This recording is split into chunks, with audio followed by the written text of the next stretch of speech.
Bonjour, c'est Jean-Christophe de nikonpassion.com. On se retrouve aujourd'hui pour parler photographie de neige et comment obtenir des résultats qui vont vous satisfaire quand vous faites ce type de photos. Je vous rappelle que pour alimenter cette rubrique vidéo questions-réponses, vous pouvez m'envoyer tout simplement vos questions à l'adresse nikonpassion.com/questions et je sélectionne les questions les plus courantes. Je vous réponds au travers d'une courte vidéo comme celle-ci.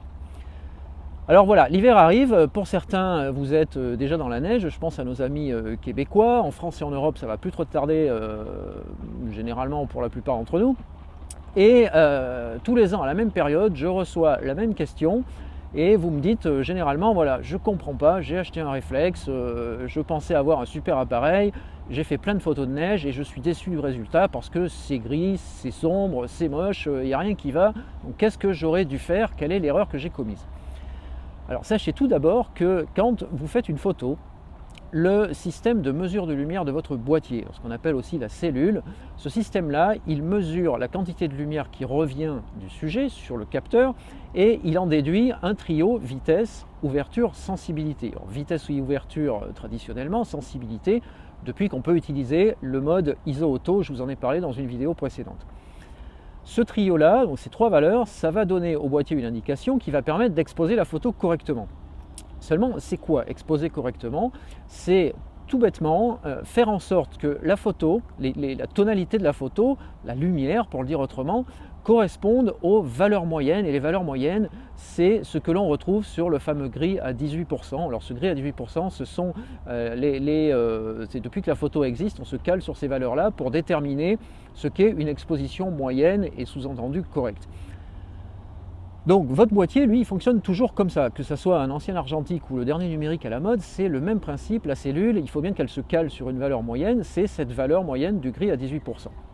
Le problème, c'est que certains sujets vont renvoyer plus de lumière que d'autres. Si vous photographiez un paysage ou un intérieur ou votre jardin, on peut considérer que le sujet renvoie la lumière de façon moyenne. Quand vous photographiez un champ de neige, vous voyez bien que la neige, elle est beaucoup plus brillante, beaucoup plus lumineuse qu'un sujet classique, un sujet moyen. Il y a donc plus de lumière qui va revenir vers le capteur et vers le système de mesure de lumière. Et donc, du coup, lui, le système de mesure de lumière, il se dit, oula, il y a plein de lumière qui m'arrive, je vais sous-exposer un peu, je vais baisser l'exposition parce que le sujet a l'air très lumineux. Le système de mesure de lumière, il a beau être super intelligent dans les réflexes récents, pour autant il n'a pas détecté que vous êtes en train de photographier un champ de neige, il ne peut pas le savoir. Lui, tout ce qu'il sait le mesurer, c'est une quantité de lumière. Donc il va adapter l'exposition en fonction de cette quantité de lumière. Manque de peau, si c'est un champ de neige, eh bien la photo va être sous-exposée puisque la neige a renvoyé plus de lumière que la normale. Et c'est ce qui fait que vous avez des champs de neige qui sont gris généralement, ou sombres, ou trop sombres, ou sous-exposés. Donc ça, c'est le constat. Alors maintenant, que faire pour éviter ce problème-là? Puisque le boîtier sous-expose, car il a vu arriver trop de lumière, eh bien, vous allez devoir compenser l'exposition manuellement en surexposant. Donc c'est vous qui allez dire au boîtier, tu m'as donné une valeur, c'est bien, sauf que moi, je te dis que c'est un champ de neige qui renvoie plus de lumière que la normale, donc pour que tu en tiennes compte, je vais t'imposer une correction d'exposition manuelle et je vais surexposer.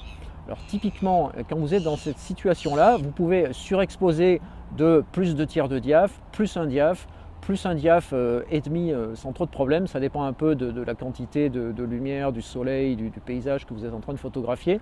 Mais n'hésitez pas à monter à plus 0,7, plus 1, plus 1,3, plus 1,5 en fonction des boîtiers.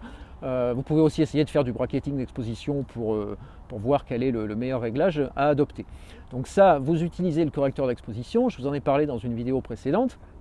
Et vous corrigez de cette façon-là toutes vos photos de neige. Vous allez voir que vous allez retrouver automatiquement, immédiatement, des photos qui sont correctement exposées avec une neige bien blanche sans que pour autant ça brûle les autres sujets. Si vous avez des personnages par exemple, ils seront légèrement surexposés, mais ce qui importe c'est quand même d'avoir un champ de neige bien blanc parce que c'est ce qu'on aime voir sur nos photos.